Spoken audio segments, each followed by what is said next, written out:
Hello friends, आप सभी का स्वागत है आपके अपने YouTube channel GK the knowledge में। इसमें हम आज बात करेंगे राष्ट्रपति की शक्तियों की।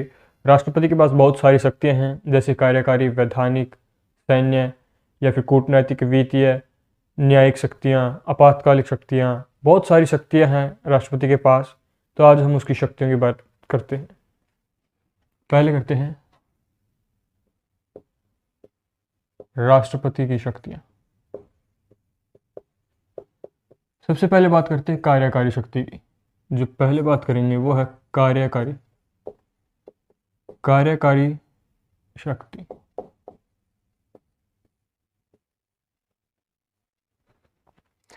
राष्ट्रपति की कार्यकारी शक्ति, इसमें क्या है कि मंत्रिपरिषद का निर्माण, कि राष्ट्रपति जो है मंत्रिपरिषद का निर्माण करता है। क्या मंत्री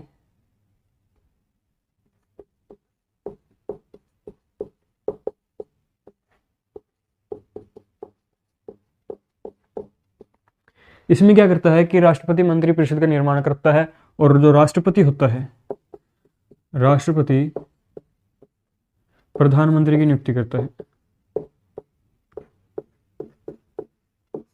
प्रधानमंत्री की नियुक्ति करता है। कार्यकारी शक्ति में क्या है, मंत्रिपरिषद का निर्माण करता है। राष्ट्रपति आपको पता ही है, नामात्र कार्यपालिका है। जो सारे कार्य करता है वो प्रधानमंत्री करता है राष्ट्रपति के नाम पर। तो जो राष्ट्रपति है प्रधानमंत्री की नियुक्ति करता है। अगर किसी राजनीतिक दल या गठबंधन में स्पष्ट बहुमत प्राप्त हो जाता है तो प्रधानमंत्री चुनने में आसानी रहती है राष्ट्रपति को। अगर किसी राजनीतिक दल या फिर किसी गठबंधन सरकार में अगर ऐसा महसूस हो कि भाई किसको समस्या उत्पन्न हो जाए कि किसको प्रधानमंत्री चुना जाए, तो फिर वहाँ पर जो राष्ट्रपति है वो अपने उसको पुनर्वलोकन करेगा, उसको पुष्टि करेगा, जांच पड़ताल करेगा। फिर उसके बाद जो उसको उचित लगेगा कि ये देश को चला सकता है, उस व्यक्ति को फिर वो प्रधानमंत्री नियुक्त करेगा। और प्रधानमंत्री की सिफारिश पर प्रधानमंत्री की सिफारिश पर अन्य मंत्रियों की नियुक्ति करता है। अन्य मंत्रियों की नियुक्ति।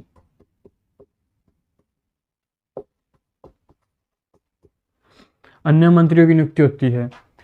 पहले तो राष्ट्रपति प्रधानमंत्री की नियुक्ति करता है अपनी इच्छा अनुसार। अगर स्पष्ट बहुमत है तो दिक्कत ही नहीं है, अगर स्पष्ट बहुमत प्राप्त नहीं होता तो फिर जांच पड़ताल करके करता है। प्रधानमंत्री की सिफारिश पर अन्य मंत्रियों की नियुक्ति करता है राष्ट्रपति। जब और इसके अलावा जो है मंत्रियों को विभाग भी जो है, मंत्रियों को विभाग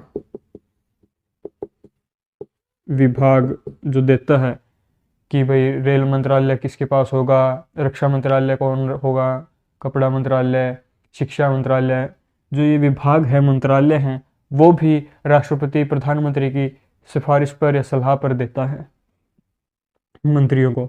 इसके अलावा अन्य महत्वपूर्ण नियुक्तियां करता है अलग अलग अनुच्छेदों के तहत। नियुक्तियां भी करता है। अलग अलग अनुच्छेदों के तहत अलग अलग नियुक्तियां की जाती है, जैसे कि कैग अधिकारियों की नियुक्ति करता है। कैग अधिकारियों की नियुक्ति करता है। उसके साथ साथ वो करता है भाषाई आयोग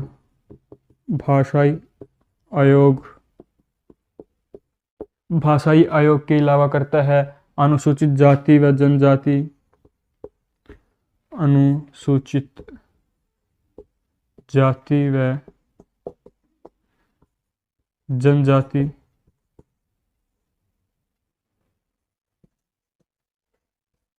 आयोग के सदस्य।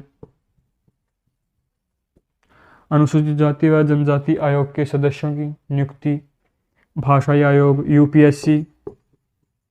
यूपीएससी के सदस्य, कैग सदस्य, भाषाई आयोग, ऐसे विभिन्न आयोगों की सदस्यों की नियुक्ति, वित्त आयोग के सदस्य की नियुक्ति जो है भारत का राष्ट्रपति करता है। और जो राष्ट्रपति जो नियुक्ति करता है वो संसद की सलाह पर करता है, मतलब प्रधानमंत्री की सलाह पर इन सारी नियुक्तियां की जाती है, लेकिन राष्ट्रपति करता है। ये तो थी राष्ट्रपति की कार्यकारी शक्ति कि प्रधानमंत्री का मंत्रिपरिषद का निर्माण करता है। राष्ट्रपति जो है प्रधानमंत्री की सलाह पर प्रधान अन्य मंत्रियों की नियुक्ति करता है, साथ ही साथ मंत्रियों को विभाग भी देता है। अन्य अधिकारियों के सदस्यों की जो नियुक्ति है भी करता है, जैसे कैग अधिकारी हो गया, वित्त आयोग का अधिकारी हो गया, अध्यक्ष उपाध्यक्ष, इन सभी की नियुक्ति करता है। इसके अलावा बात करते हैं सैन्य शक्ति। सैन्य शक्ति दूसरी जो शक्ति है सैन्य शक्ति, कि भारत का जो राष्ट्रपति है वो सैन्य का सर्वोच्च होता है, सैन्य का सेनापति होता है, सैन्य बलों का सेनापति होता है। भारत का राष्ट्रपति सेना का सर्वोच्च होता है, सैन्य बलों का सर्वोच्च सेनापति।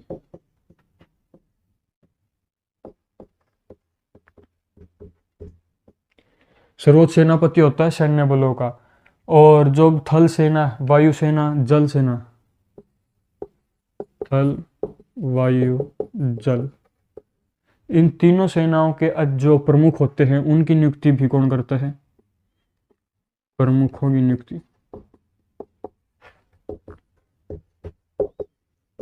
राष्ट्रपति करता है।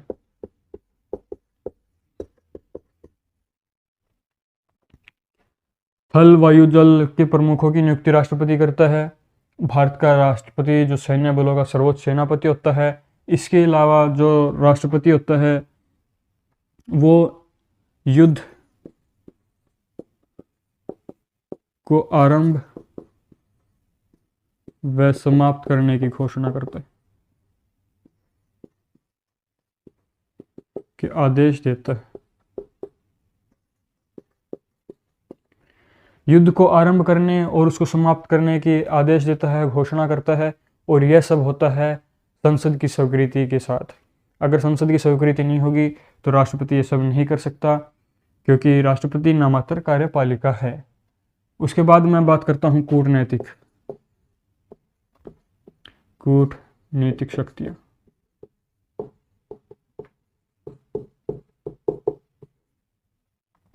कूटनीतिक शक्तियों में क्या आता है कि जो भारत का प्रतिनिधित्व करता है विदेशी मामलों में, विदेशी मामलों में भारत का प्रतिनिधित्व,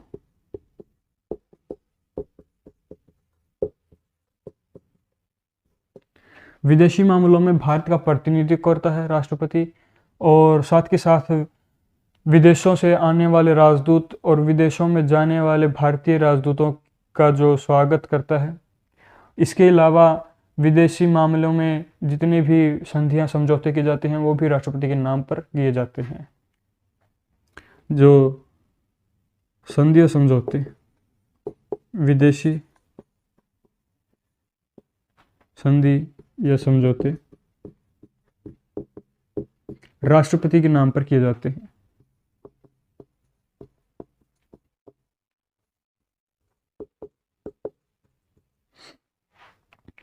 और प्रत्येक राजदूत को भेजना, किसको भेजना है और किसका स्वागत करना है, ये सब भी राष्ट्रपति करता है। ये इसकी कूटनैतिक शक्तियां हैं। जो सैनिक शक्ति है कि सैन्य बलों का सर्वोच्च सेनापति होता है, थल वायु जल सेना के प्रमुखों की नियुक्ति करता है राष्ट्रपति। और युद्ध को समाप्त करना, उनको रोकना, चलाना, ये आदेश देता है राष्ट्रपति। कूटनैतिक शक्तियाँ जो होती है विदेशी मामलों में भारत का प्रतिनिधित्व करता है कूटनैतिक शक्ति के दायरे में। और इसके अलावा जो संधि समझौते होते हैं उन पे भी राष्ट्रपति के नाम पर किए जाते हैं। सारे संधि और समझौते, विदेशी जो संधि समझौते होते हैं, किए जाते हैं सारे राष्ट्रपति के नाम पर, क्योंकि जो राष्ट्रपति है वो नामात्र कार्यपालिका है। इसके अलावा बात करते हैं वैधानिक।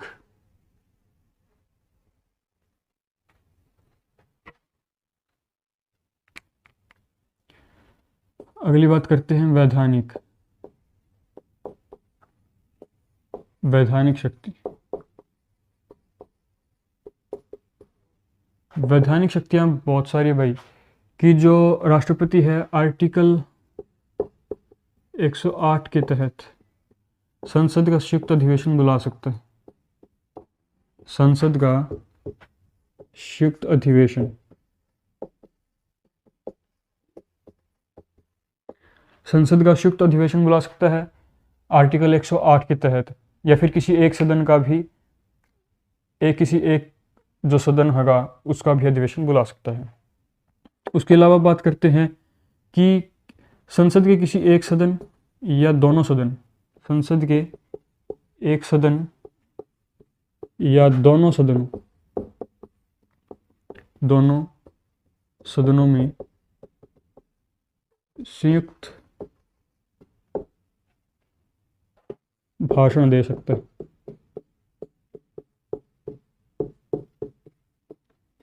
जो राष्ट्रपति है किसी एक सदन में या दोनों सदनों में संयुक्त भाषण दे सकता है, संयुक्त बैठक में भाषण दे सकता है, और उसके लिए सभी को, संसद के सभी सदस्यों को होना अनिवार्य कह सकता है कि आप सभी अनिवार्य होंगे जब भाषण दिया जाएगा।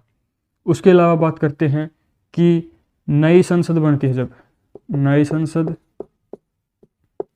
नई संसद बनेगी तो उसका पहला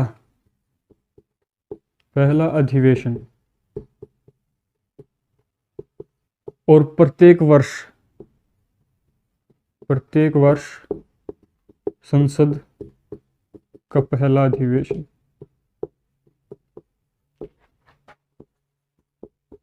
राष्ट्रपति संबोधित करता है। ये दोनों क्या है? राष्ट्रपति संबोधित करता है कि नई संसद का पहला अधिवेशन और प्रत्येक वर्ष संसद का पहला अधिवेशन राष्ट्रपति संबोधित करेगा। उसके अलावा जो राज्यसभा में 15 मनोनीत सदस्य, राज्यसभा में मनोनीत 15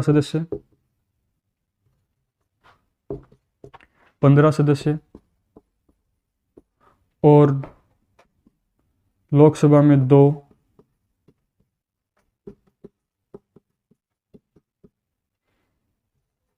एंग्लो इंडियन।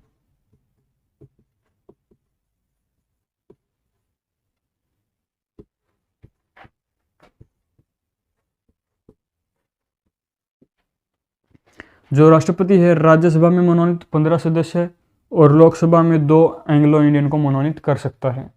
इसके अलावा अगर अनुपस्थिति हो, लोकसभा में उपाध्यक्ष और अध्यक्ष ना हो, तो उनकी नियुक्ति भी राष्ट्रपति कर सकता है, सदन के किसी भी सदस्यों को बना सकता है। अगर ऐसी ही स्थिति राज्यसभा में है कि सभापति और उपसभापति नहीं है, तो किसी भी सदस्यों को राज्यसभा का सभापति और उपसभापति बना सकता है। जो आर्टिकल 108 में संसद का संयुक्त अधिवेशन बुला सकता है और संसद के एक सदन या 2 सदनों में संयुक्त भाषण दे सकता है। नई संसद का पहला अधिवेशन और प्रत्येक वर्ष संसद का पहला अधिवेशन राष्ट्रपति संबोधित करता है। राज्यसभा के जो 15 सदस्यों को मनोनीत करता है राष्ट्रपति, और लोकसभा के जो 2 एंग्लो इंडियन हैं उनको मनोनीत करता है राष्ट्रपति। उसके पास ये वैधानिक शक्तियाँ हैं। इसके अलावा वह अध्यादेश जारी कर सकता है। आर्टिकल 123 के तहत अध्यादेश, अगर संसद का सदन नहीं चल रहा है तो वह अध्यादेश जारी कर सकता है 123 के तहत, और ये जो अध्यादेश है वो 6 सप्ताह तक रहेगा। 6 सप्ताह तक रहेगा। 6 सप्ताह तक रहेगा मतलब कि जो अधिवेशन की तिथि जब आरंभ होगी, कोई अधिवेशन की तिथि आरंभ से लेकर अधिवेशन की तिथि आरंभ से लेकर 6 महीने तक, जब अधिवेशन स्टार्ट हो जाएगा, अधिवेशन स्टार्ट होने के 6 सप्ताह तक ये रहेगा अध्यादेश। और अध्यादेश का जो वर्णन है आर्टिकल 123 में किया गया है, 6 सप्ताह तक इसकी वैलिडिटी है। इसके अलावा हम बात करते हैं कूटनैतिक शक्ति। कूटनैतिक शक्ति हमने कर ली थी, सैनिक शक्ति कर ली थी, और अब बात करेंगे न्यायिक शक्ति। न्यायिक शक्ति की बात करते हैं। राष्ट्रपति के पास न्यायिक शक्तियां हैं कि वह सुप्रीम कोर्ट के जजों की नियुक्ति कर सकता है।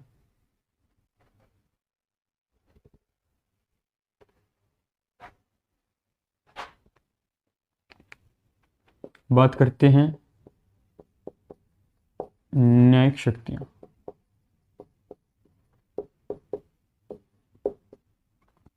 जो सुप्रीम कोर्ट के जज हैं, सुप्रीम कोर्ट के चीफ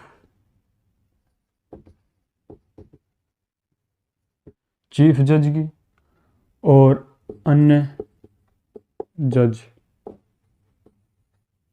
तथा हाई कोर्ट के अन्य जज,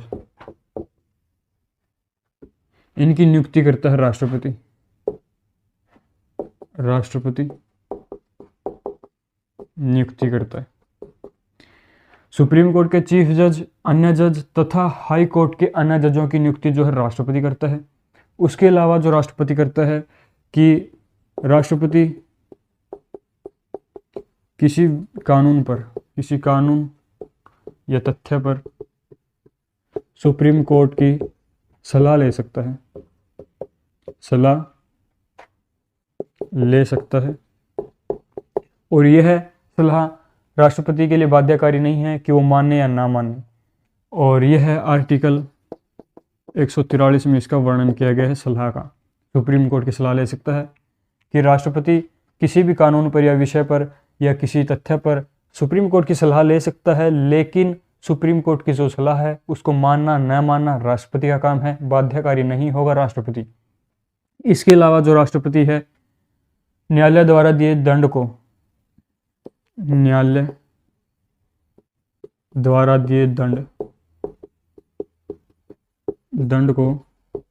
कम, क्षमा या स्थगित कर सकता है।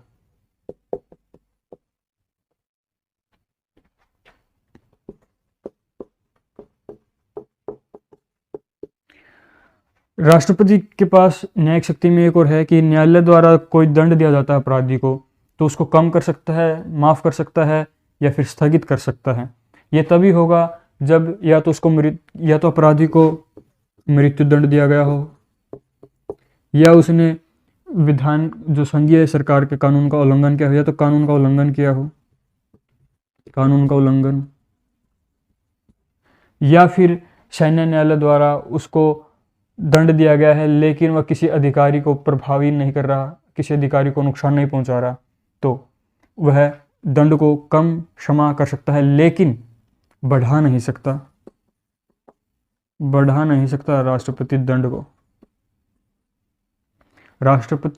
को बढ़ा नहीं सकता, कम कर सकता है, माफ़ कर सकता है, स्थगित कर सकता है। बाकायदा मृत्यु दंड हो उसको कम ज़्यादा कर सकता है, कम कर सकता है, ज़्यादा नहीं करेगा। कानून का उल्लंघन हुआ है तो कर सकता है, या फिर किसी अधिकारी ऐसा दंड दिया गया है सैन्य न्यायालय द्वारा कि वो किसी अधिकारी को प्रभावी नहीं बनाता, तो भी उसको माफ़ कर सकता है। ये थी उसकी सुप्रीम कोर्ट की न्यायिक शक्तियाँ। उसके अलावा बात करते हम वैधानिक हो चुकी है हमारी, अब आती है वही वित्तीय शक्ति। वित्तीय शक्ति है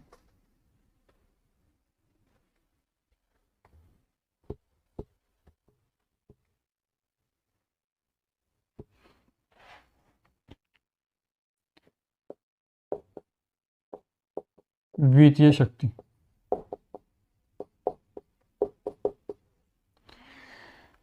जो वित्तीय शक्ति में आकस्मिक निधि, भारत की आकस्मिक निधि राष्ट्रपति के नियंत्रण में होती है। राष्ट्रपति के नियंत्रण में।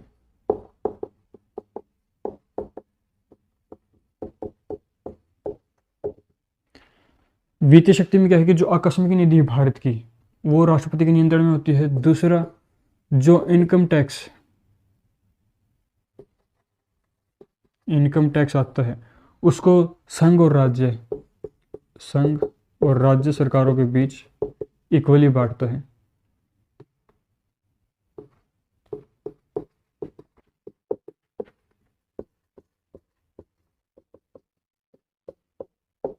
जो भी इनकम टैक्स से जो धन प्राप्त होता है उस धन को संघ और राज्य की सरकारों के बीच में बांट देता है। उसके अलावा वित्त विधेयक वो लोकसभा में पास होने से पहले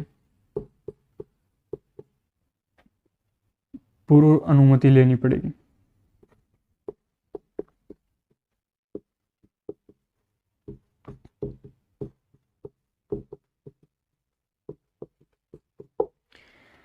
कि वित्त विधेयक को लोकसभा में पास करने से पहले पूर्व अनुमति लेनी पड़ेगी राष्ट्रपति की, ये शक्ति है।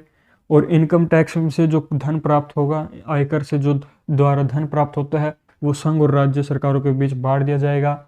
और भारत की आकस्मिक निधि राष्ट्रपति के नियंत्रण में होती है। इसके अलावा जो केंद्रीय बजट है, वित्त केंद्रीय बजट, वार्षिक जो केंद्रीय बजट होगा, वो भी राष्ट्रपति ला सकता है संसद में। केंद्रीय बजट को केंद्रीय बजट संसद में ला सकता है।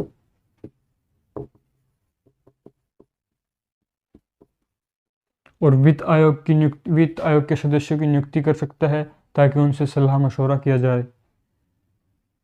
वित्त आयोग की नियुक्ति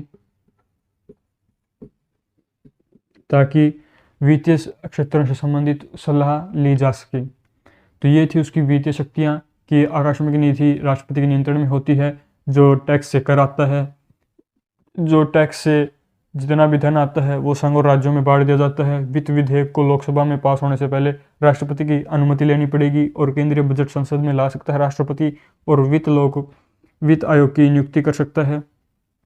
इसमें राष्ट्रपति उससे परामर्श ले सकता है वित्त से संबंधित। इसके अलावा जो हमारे राज्य हैं, उनका निर्माण, उनका पुनर्गठन, उनकी भी जो विधायक है, जो विधेयक पास किया जाएगा, जो बिल पास होगा, वो भी पूर्व स्वीकृति लेनी पड़ेगी राष्ट्रपति की। उसके बाद ही ये बिल पास होगा कि किस प्रकार कौन सा राज्य का सीमा बढ़ानी है, घटानी है, किस राज्य में क्या क्या करना है, वो उसके लिए भी राष्ट्रपति से अनुमति लेनी होगी। तो दोस्तों, ये थी राष्ट्रपति की कुछ शक्तियाँ। कल हम बात करेंगे राष्ट्रपति की आपातकालीन शक्ति और उसकी वीटो पावर्स के बारे में। तो आज की वीडियो में इतना ही, फिर मिलेंगे एक और नई वीडियो के साथ। धन्यवाद।